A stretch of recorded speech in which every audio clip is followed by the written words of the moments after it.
It is important that all speech contests are conducted properly, and good judging is vital to this. In order to advance as a speaker, it is essential to understand what the judges would be looking for in a contestant. Today, Kat and Brad will share with you how to identify and avoid bias, providing judging basics, and giving you the skills to judge a contest with confidence. Kat McCrico is a member of the Little Hills Toastmaster Club in St. Charles, Missouri. She has earned her Distinguished Toastmaster Award and has earned her Level 4 designation in the Dynamic Leadership Path.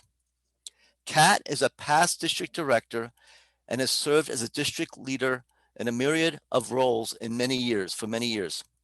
Today, she will share with her experiences from the perspective of a judge. Kat has judged Toastmaster contests at all levels for over 10 years, from the club to the semifinals at the International Convention. She has also previously trained judges for District 8. It is her honor to share this experience with you and give you the confidence to serve as a contest judge yourself. Dr. Brad Adams is a member of the Crossroads Toastmasters Club in Baldwin, Missouri, and has earned his Level 4 designation in the Dynamic Leadership Path. Today, he will be sharing from the viewpoint of a contestant the role of a judge. Brad is an expert in finishing in second place in the International Speech Contest. He finished second in 2 different division contests, and he's finished second in the 2019 district contest. Brad has great respect and appreciation for contest judges as they have played an integral role in his growth as a speaker. It is Brad's honor today to share some principles from his Toastmasters International on what makes someone a great contest judge. Hello. Well, thank you, Tom, for that introduction. It is my honor to be a part of this training today. You're going to learn so many nuts and bolts of how to be a great judge from Kat, as she has so much experience of being a judge. But she asked me to share today from the perspective of a contestant. And as you heard, I can't give you very many tips on winning. We'll need to listen to past champions for that. But I certainly can give you the perspective of a contestant. And I am so thankful for judges. In my experience, it is way easier to be a contestant than it is to be a judge. So I really appreciate those of you who are veteran judges and have done many contests. And I also appreciate those of you who have never judged before and you're taking this training to see what it's all about. So I appreciate each one of you. I'm going to share with you some principles from Toastmasters International. They give us several purposes for a speech contest. And the first is to provide an opportunity to practice competitive speaking. I love Toastmasters. I love every bit of Toastmasters, but my favorite part of it is contest season. I joined Toastmasters so I can grow professionally and personally with my public speaking and leadership skills. And I find no better way to get better faster than to be in these contests. When you're competing against the best in your club and area, division, and district, it just really pushes you to go over everything with a fine-tooth comb. We also see it's to provide interesting educational programs for members and the public, as this contest is rightfully very famous, as the best speakers participate in this. And it's also to provide an opportunity to learn by observing proficient speakers. Even when I am not competing in a contest, even when I do not have a role in a contest, I still like attending them because we can learn so much from watching the best and watching them compete. And judges have several obligations. They have obligations to the contestants, first of all. How many of you, maybe you were in a contest as a contestant, maybe you had a role, maybe you were just there and as a spectator, how many of you have felt like the wrong person won a contest? So I look at some of these responses. I see all sorts of people. I'm seeing over a dozen folks saying yes, yes, all sorts, thinking that the wrong person won. One person said, I was robbed. I know as contestants, we often think the wrong person won if we did not win, but not as a contestant, but even just as spectators, it is so frustrating when we feel like the wrong person won. And if people continue to feel like the wrong person is going to win, we're not going to get the quality of contestants we want because they won't even bother. Of course, judges have an obligation to Toastmasters International. They have the reputation of putting out the best public speakers in the world. And for that reputation to continue, all of these contests need to have integrity where the right people advance. Judges also have an obligation to the audience that they have a great contest. We cannot public speak if we don't have people who want to listen to us. People won't want to listen to us if they do not think that the contest is on the up and up. And of course, who's the number one person we as judges have an obligation to? Ourselves, to do our very best job of being impartial and following the guidelines in picking the right winner. There is a difference between judging and evaluating.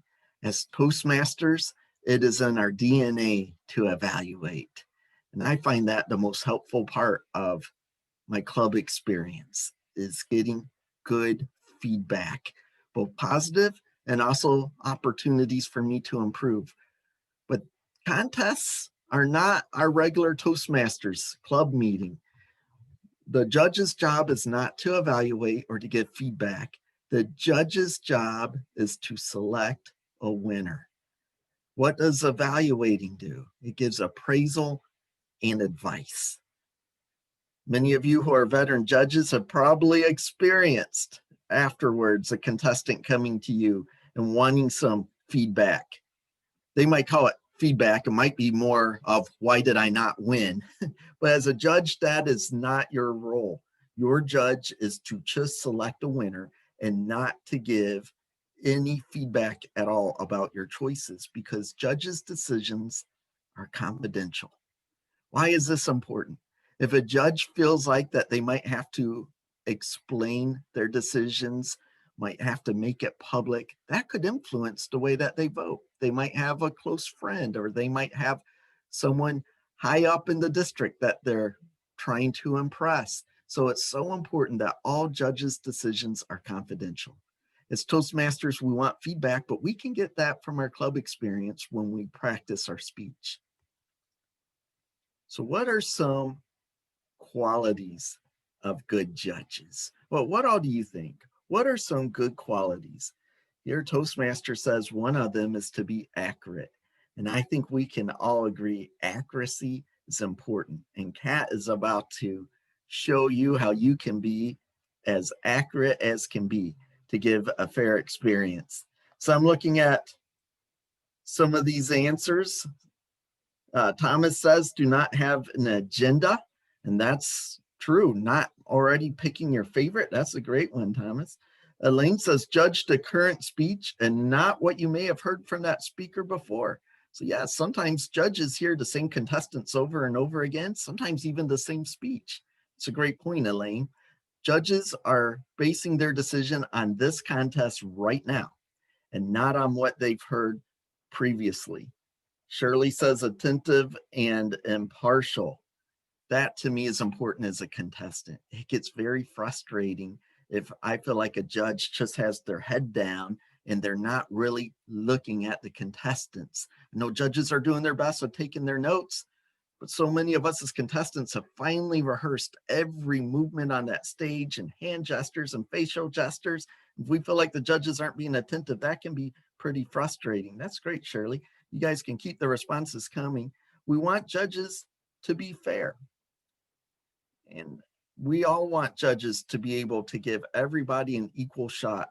Let's see, one person mentioned judge everyone equally, no matter how old or new they are. So it can be tempting to give someone some little extra bonus points without realizing it if you're familiar with them or they're just a fresh face. Good judges are also to be trustworthy, that they have the fullest integrity. I also want them to be knowledgeable. Once I was in a contest, one of my fellow contestants blatantly broke one of the rules, probably without knowing it, but one of the rules is over 75% of your speech has to be original. My fellow contestant ended up basically recapping an entire movie, not even adding much commentary, just telling us the plot for the vast majority of his speech. And then he gave his little twist during the conclusion. As a contestant, what should I have done? I had every right as a contestant to file a protest, and I should have done it, but I did not. You know why? I figured these judges have all been trained. They all know the rules. I don't need to try to embarrass myself as a contestant to file a protest because surely one of these many, many judges caught that just flagrant mistake that contestant made. No one filed a protest. Now that contestant did not win, but still, I was really disappointed that the judges didn't know the rules enough to actually enforce them. And that can be quite frustrating. We also see that some other feedback that we're getting is, yes, James wrote judges who used the rules and not how long or knew the contestant is. Yes, that's great. Chris said unbiased. Art says do not consider what you already know about the speaker. And these are all great viewpoints that I fully agree with. And good judges are also supposed to be good listeners. I know this seems pretty obvious, but as we said before, and as one of the commenters mentioned, we want judges to be attentive. Contestants are banking on judges actually paying attention and listening to the entire speech and not just making up their mind in the first minute or two about how likable a particular contestant is. But I am going to now hand over the reins over to Kat, and she is going to show us how you can make sure that you fulfill all these characteristics of a great judge.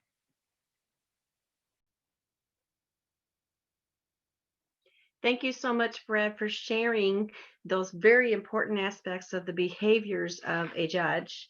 The next thing we're going to go into is a little bit deeper dive into understanding bias and how to overcome them, as well as how to review and use the judging guide. So the very first thing that we're going to look at is how biased, inexperienced, or untrained judge really affects how a speaker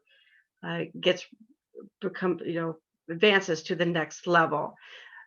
Speakers, they have a way of really making you evoke a lot of great emotions. They can make you smile. They can bring about, they can make you cry. They can make you even laugh and make you angry from time to time. And that can really affect how a person judges. The preacher style, those people who have that booming voice that carries clear across the room, that really inspires someone to sit up and take notice when they're speaking. That confident speaker who you can always tell them when they stand up there and they say, "Thank you, Mr. Toastmaster, fellow Toastmasters, and honorable judges," like a wink, wink, nod, nod. Choose me. The loudest applause, the most popular person in the room. And when they clap, everybody just seems to have this roar clapping for one or two particular speakers. And those can really affect how a person judges if they do not have that experience behind them, if they haven't had the proper training and they use their biases. Now, I would like to ask Brad a question because he's bringing the perspective of a speaker to this conversation. So, Brad, I'm going to ask you quickly, what would you think if you are a speaker in a contest and you know the judges have not been trained, they're very inexperienced, and they're making these judgments based on how that person feels in the moment, or maybe they're just guessing. How does that make you feel as a contestant? I would feel very discouraged and not even want to bother competing. How about you, Tom? I wouldn't know what to do. I would just be frozen. It would kind of make you feel like you didn't want to be there. Right. Makes you want to just not be a part of that kind of contest. Now, I did have quite a bit of thank you very much to both of you. I've had experience where I've had people share with me that they just did not feel like the judge cared about them, or they didn't even have a chance. They knew once this person was in the contest, they didn't stand a chance because that person really had a way of evoking a lot of emotions from from judges. However, that's not how we want to be as judges because that's only part of the process. And we look at how bias works, identifying that bias and being able to overcome them when they come up within the the contest really helps go a long way to instilling confidence not only on how you're performing as a judge but also gives confidence in the for the audience as well as that contestant. The very first thing is the speaker position. Now Brad and I had this conversation when we were going over the materials for this training, and he shared with me that he felt like the first position and the last position, last place speaker, really has the advantage. And he felt like the people in between kind of got jumbled up and really didn't get considered as much, and the chances of them winning were slimmer. And I shared with Brad that one of the ways that a judge can overcome this is to put that first speaker in the far right column on the judge's form. And then once they score down, that they cover up that person's name and the score. And then consequently do that for each and every one of the contestants. And don't reveal them until the very end. And then it'd be a surprise, and you're able to look at how you judge them based on that individual's person's performance, as in not consider anybody else in that. Champion for the underdog. That's you always feel like whenever someone really has a struggle, they might tell a very sad, compelling story. They may have even had a disaster in their life, and you feel like you really want to give them a leg up. You want to really help them to succeed and give them confidence and to continue moving on. If you help them by giving them a little bit extra score, or maybe making them the winner, that concept really isn't fair to anybody. And one of the things that Brad shared is the fact that every judge needs to be fair. And you're not being fair to that individual themselves because they're getting a leg up and they didn't earn it. The halo effect comes into effect when you really have respect for someone. It could be a past district director, it could be a past speaker that performs over and over at contest time, and you're familiar with them and you really have a lot of respect for them. And so you automatically favor them in your scoring. That once again is not objective, and you're not judging their performance from that particular speech on this particular day. The opposite can happen with a reverse halo effect, is you really don't care for the person, and so you kind of knock their score down because you really don't want that person to win. Now, I've actually had a past contestant tell me that he felt the judge, one particular judge, didn't like him, and he's never going to win a contest when that particular judge is in that judging that contest where he is at. And I shared with him, I said, well, that's kind of compensated for. Toastmasters has a little safeguard built in where they have multiple judges that will kind of take away from that effect of that rogue judge, and compensates for that. So one particular judge who does have a little bit of a bias that they cannot get over, that is compensated for. However, when you are judging, you're signing up to do that. You're saying that you are going to be objective as much as we human possibly can. And if you use that that you just don't particularly care for the person, to judge them based on no criteria except for that, then you're not doing anybody a favor. The second time around, now Brad mentioned this when he was sharing the fact that you may have heard them before. It could be in the same contest season where you judged at an area contest, and now here you're judging at a division or a district contest, and you've heard that person perform that particular speech earlier, maybe a month before, and you say to yourself, well, that they didn't do as good as they did previously. When you do that, you're comparing that in an evaluating form, as opposed to saying, okay, I'm judging this contest with this person here today and not even considering what I've heard previously before. Not the norm. A lot of times within districts, they have particular characteristics or different things that they assume a judge how they should be or what they should do. Standing behind a lectern is an example of how we can judge someone based on something that we anticipate or expect, as opposed to how the judging form, the judging guide leads us to, or what the Toastmaster contest rulebook says we should do. Another one is dressing up in a suit or suit and tie, maybe not having notes, or maybe using props.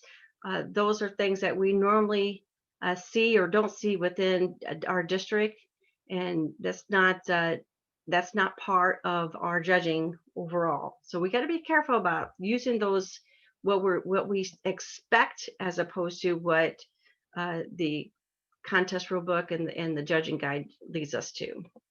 The last thing is the prejudice, and one thing I want to share with that, there was a contest quite a few years ago where I just hated that speech. Now, going back to that norm concept, I always was told that speeches should not be about race or religion. They shouldn't be about politics or sex. And that speech fell into one of those categories, and I just did not like it. It was really offensive to me.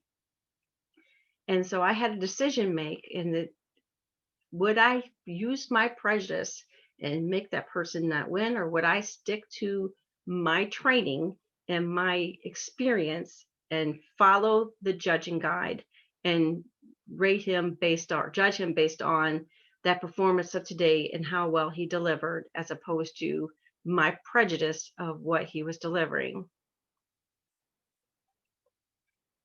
Okay, the next thing we're going to do is talk a little bit about misconceptions. The very first thing is the International Speech Contest. When you think about that, a lot of people believe that the International Speech Contest should be a motivational speech. However, the rule book only tells us that it needs to be substantially original material. It doesn't require that it be inspirational. It could be a funny speech. It could be a personal story. It could be something that they totally make up, as long as it's their original content. Like Brad shared earlier, we don't want to take a movie or something you read in the Reader's Digest, but you want to share something that is you created yourself, and that's the only rule that they have. Toastmasters has designed for your speech, and you want to consider that when you're the judge, that you're not marking someone down because it's not motivational, or maybe you're marking them down because it was funny. And the next thing is, you want to always read the rule book every single year, because there's always changes made. Example of one of the changes for the judges this year is protests. Previously, before, it was on original content, and now they have added a second part, which is if they reference somebody else's speech within that contest. I give you an example. If Brad was given a speech and then I came after him and I said, and when Brad told us about, and I quote something within his speech, that now is something that a judge would be open to them to lodge a protest. So always be aware of the rules. And so it continues to be fair across the board, because the rules won't be applied to one and not the other. Now we're going to get into the judging form itself. It's really critical to know how to use this judging form, and it will be your guide. One thing I wanted to share right off the top of is the fact that Toastmasters allows you to use the judging guide how you see fit.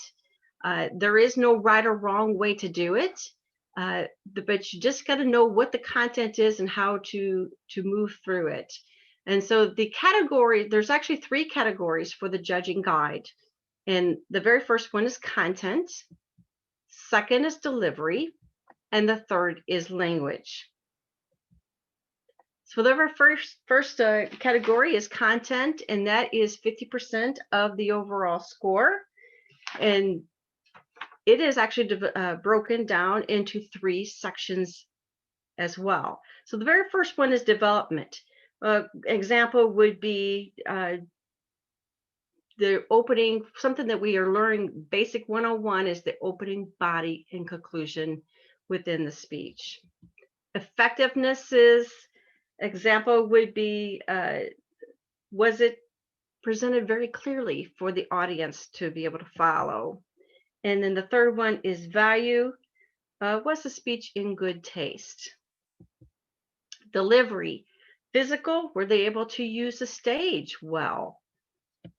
Voice, the flexibility, did you hear them very clearly?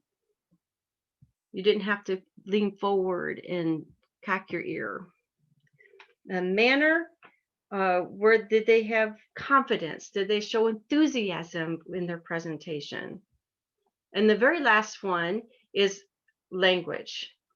Appropriateness, was the words that they chose, does it fit the speech? Is it appropriate to the audience that they're presenting to? And then correctness, is there the word choices, does it reflect proper, so preparation, does it reflect that, to show that they prepared in advance? Okay, so actually, let's go through the judging guide itself. So I would like to ask a question at this time of our audience. So when you're thinking about the contestant and you're a judge, what one thing can cause a person to lose the contest? So let's get some answers here that we see coming in. And I see that quite a few of them, they consider, like from Chris, he says forgetting the speech. And I have seen this where I've actually seen it where sometimes they just stop and they stare at you for a few minutes and try to gather the thoughts. Or I actually even saw one gentleman, he would stop speaking and he just walked over to his seat, picked up his speech off the floor, read it a little bit, and then put it back down and came back up and finished his speech. That is really forgot almost all the content within. I see Annetta says if they give up. Art says if it's a disorganized message, you're not quite clear on what they're wanting to share. Shannon says, you made the audience cry. I cried. I have cried. Actually, there have been speeches where I have cried. Quite a few say inappropriate content, foul language, and offensive words. Cheryl says if the speech was just plain boring. Kay shares over or under time. A couple of those responses where they're considering the time. Cheyenne says jumbled message. And Elaine says it was the speaker was not sensitive to the audience. And Art says too quiet, you couldn't hear them. Well, I know that one because I do have a projection problem, and I would definitely want to be able to hear the speaker whenever they're presenting. Very good responses. So what if I was to say to you, every one of you are correct, and yet every one of you are wrong? Now, what does that mean? The very first thing is that when you are judging a speech, you're judging the entire speech from start to finish and every point of the delivery along the way. Also, any one of those responses could cause a person to have points down, to put them not in the first, second, or third place category. However, in of themselves should not ever cause a person to lose the contest. So what do I mean by that? If I'm looking at the judges form itself, I can see that it's, of course, like I shared before, it's broken up into 3 different categories. And let's give an example of a person who has inappropriate content. You can see down here at the below, this is where it would fall. The language would be the inappropriate content. However, that is only 20% of the score. It is not the overall score. And so therefore, you would mark down in that category, but not necessarily any of the others. The next thing is the judging method is your own choice. As you can see, the Toastmasters has here, they have suggested point values, and you could start at excellence or very good, good or fair, and then you can mark pluses or minuses, or you could use 1 to 2 points or 3 points below or minus points to get the score that you want to achieve. How you do that is your own choice. There is no right or wrong way to do it, as long as you're able to follow through and be fair and consistent throughout when you're doing your judging. The very last thing I wanted to share with you is this, the section that says judge phrases, manner, or word selection over multiple categories when applicable. Whenever I look at the judging form, I use this guide as individual buckets.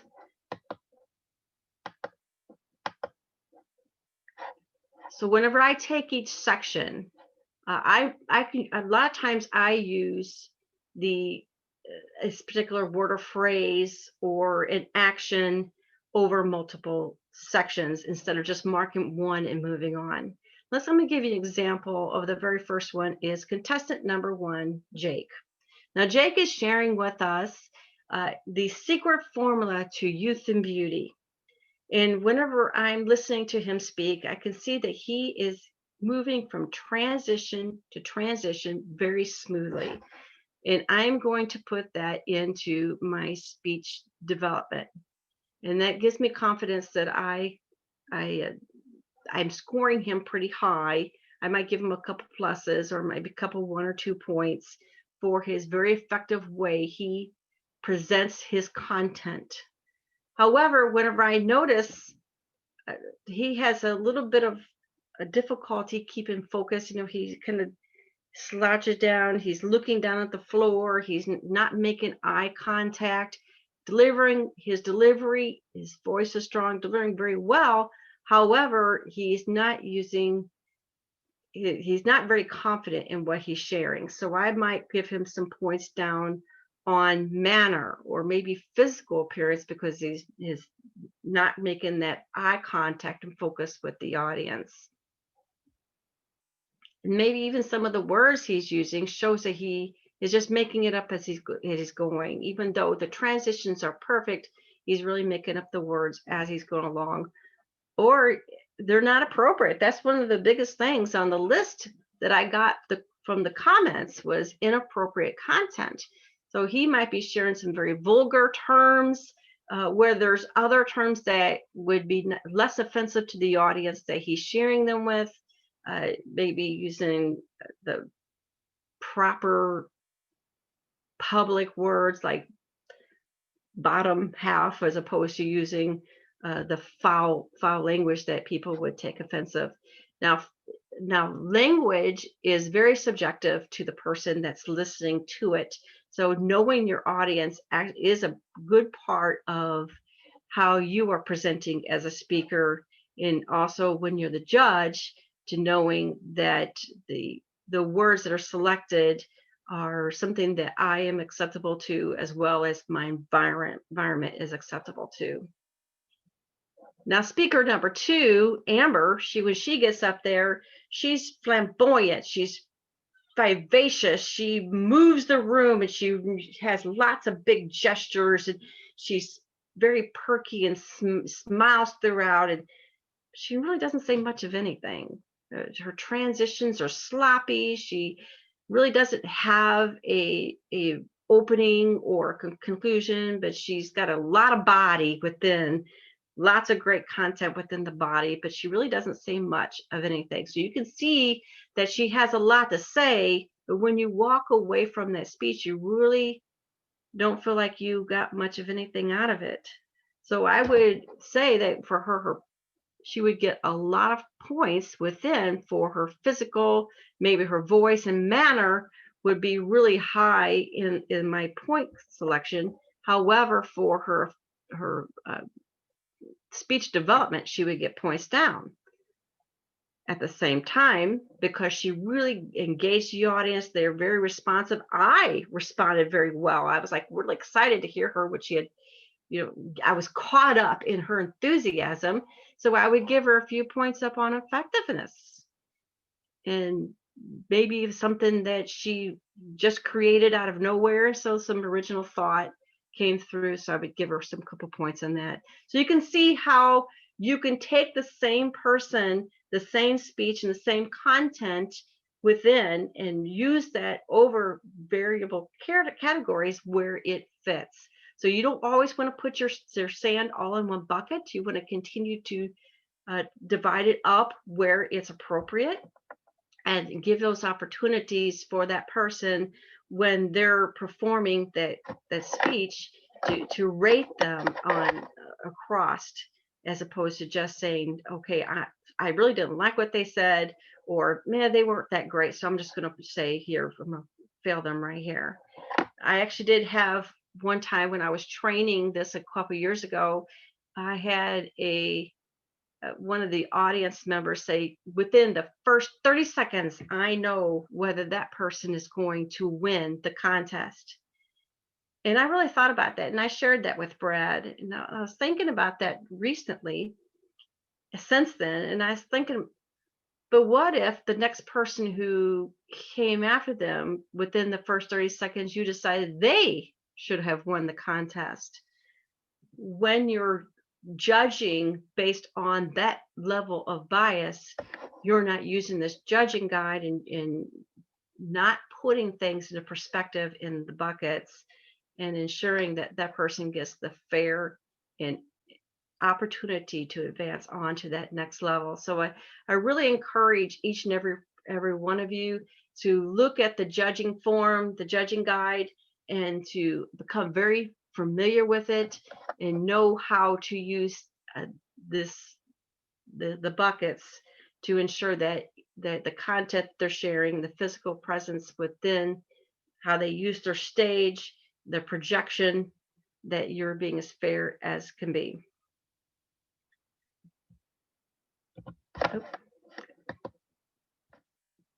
So in conclusion, one of the things I wanted to just leave you with is the fact that having this training and really identifying the bias is the very first step in order to make a very good judge.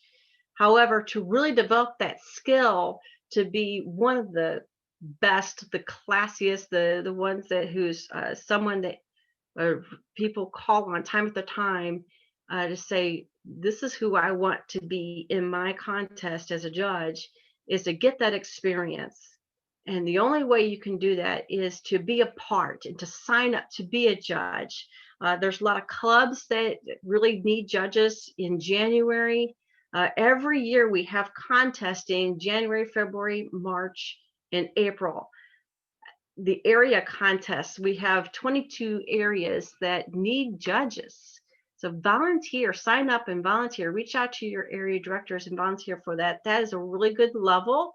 So you're not so high up, but at the same time, you are getting a really good mix of contestants that you can listen to and really to gain some of that experience as a judge, and then move on to division and district level and share that talent that you are developing in being a judge. Nothing can take away from the experience that you learn. So I encourage you to reach out to your area and division directors and sign up for a judge year after year. Now, Tom, we're going to open it up to questions. If anybody has any questions for us.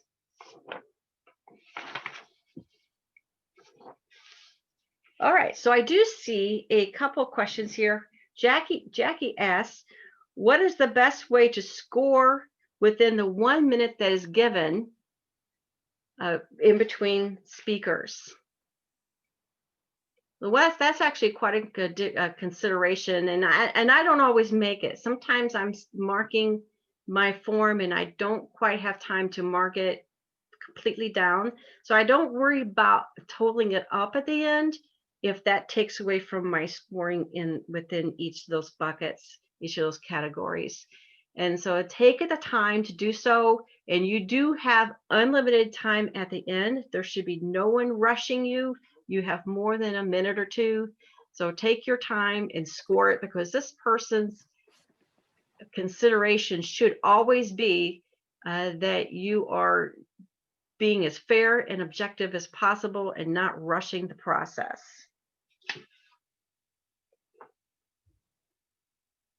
Okay, so Thomas asked, what do you use to break your own tie? From time to time, whenever you have the judging form, you come across where at the bottom, when you do your total score, you come out with a tie.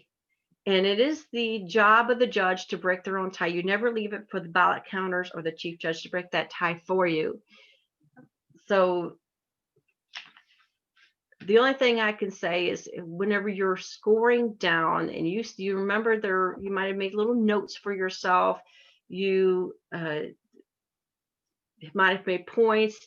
And when you're looking over that category, if you see something that stands out to you as maybe a way that one contestant may have stood out in the scoring a little bit higher, then you might want to go that direction.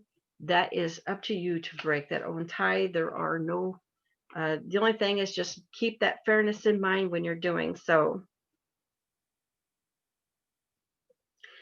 Okay, so the next one is Darren asks, how does dialect and regional words affect scoring? They were actually, I guess there was a consideration from someplace he's been before, where a very common word that's not something that you're not familiar with. And actually, whenever I was talking to Brett, I was actually sharing there was a contestant who was talking about Cardinals, and they were going to the international level, and not everybody at the international level understands who the baseball team Cardinals is. And so that would be more of a regional term. And as I actually shared with them, they really, as a contestant, you need to be aware of that. So I would leave that in the category of a contestant to figure out if that's appropriate. So that falls into the appropriateness of your audience. Do they understand what it is that you're trying to share? But when you're a judge, if it comes across where you're not quite sure what direction they're going with it, because you understand their terminology, then you would stick it in the bucket where it belongs. So you want to keep that appropriate within the judging content. All right, so are there any other questions? Yeah, there's a good one from Art. He says, any comment on assuming that each speaker is average, then adding and subtracting to get score in that bucket?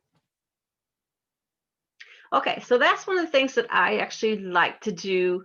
I I just feel like if you start at excellence, you really don't have anywhere to go but down. And that to me is not very comfortable for me to do. The course Toastmasters leaves that up to you, however you want to judge that.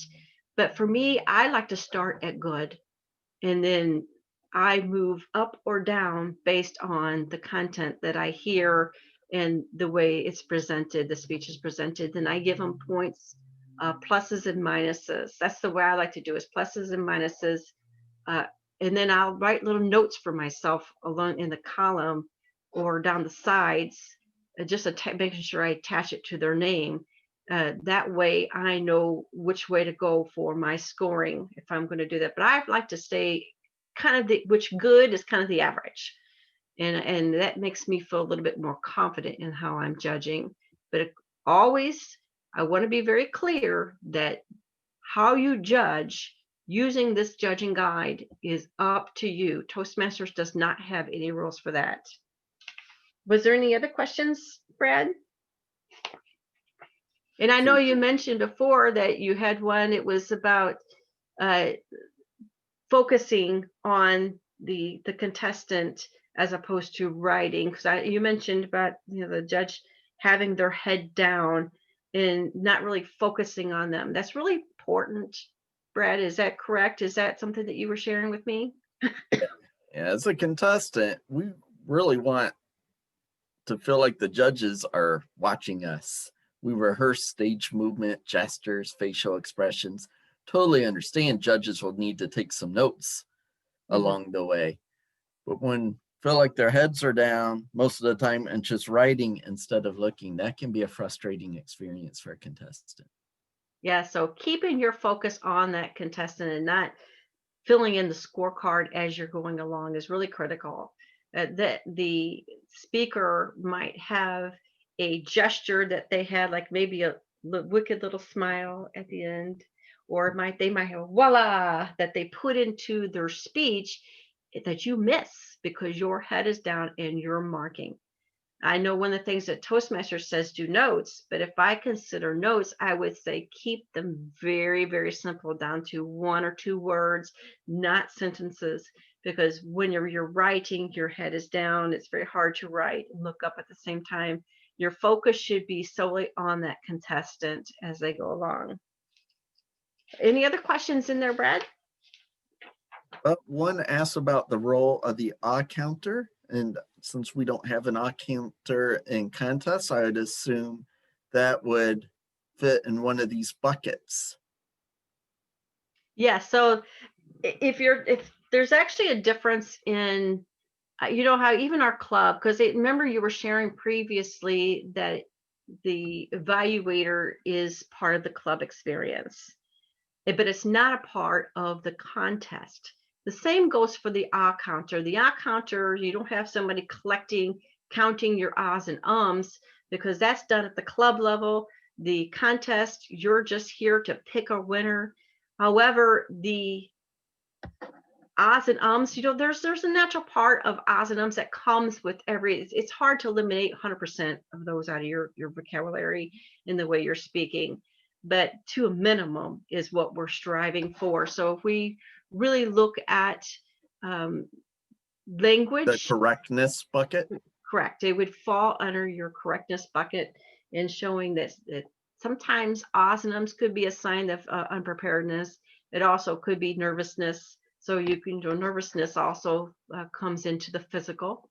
And so you can look at that as a judge and see where, if it at all, it might be something that you just kind of consider part and parcel to the presentation and move forward. But if you feel like that you want to give them some points up or down, then that would be the categories to put them in. Okay, any other questions? I think we covered them.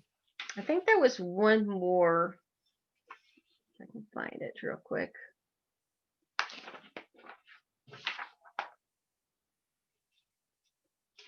Oh, time. Quite a few have said whenever you were saying something that would be some consideration of not that person winning would be time. I know sometimes as a judge, you're not to consider time, because judging, the time is going to be done by the timers and the chief judge. It is not part of your consideration. However, sometimes you just can tell if a person just is going on, and you've got that internal clock, or you can see that 9 minutes has passed and they're still talking. You know that that person is just like way over time.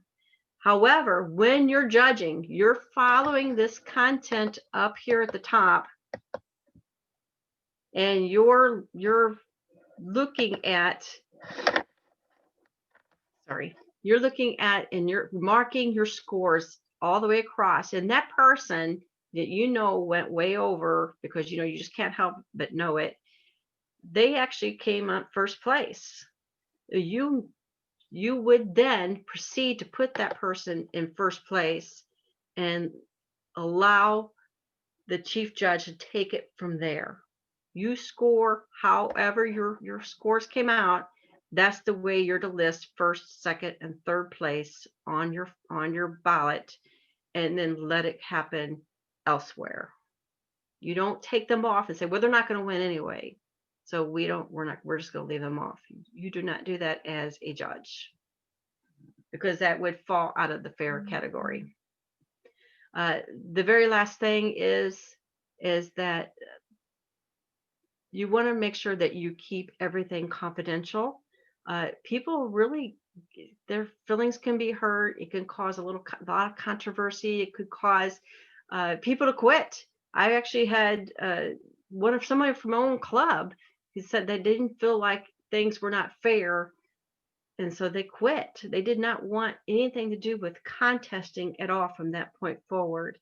And so you keeping that confidential and not sharing out the results of how you judged or why is really important to the Toastmaster contests. Okay, anything else, Brad? I think we're finished. Yes, thank you so much, Kat. You gave excellent instruction here. And as a contestant, I feel good about people that they follow this training, and also helps me when I participate as a judge in the future. Wonderful. That experience really is important. And I know as a contestant, Brad, from time to time, being a judge really puts a little bit of different perspective for you and could make you even a better contestant. So thank you very much for signing up for this and for bringing the perspective of that contestant to this training. Back to you, Tom.